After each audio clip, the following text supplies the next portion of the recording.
तर मित्रांनो, मी गायरानात आलो आहे. पण गायरानातलं वातावरण बघा, आमच्या गावाकडचं. हे बघा, शेळी मेंढी चारत आहे.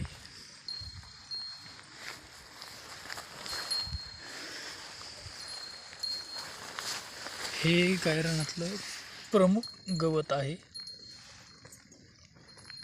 हेच उन्हाळ्यामध्ये याला जास्त कुसळं येतात म्हणतात. गायरानामध्ये माळावरची कुसळ, तुमच्या भाषेत याला काय म्हणतात मला माहिती नाही.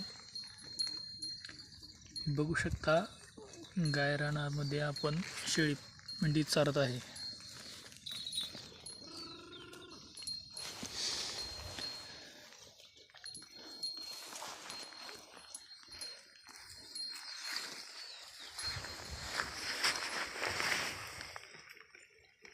हे एकदम कुसळ आहेत.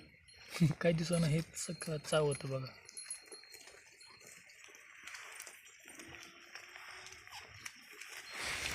काकी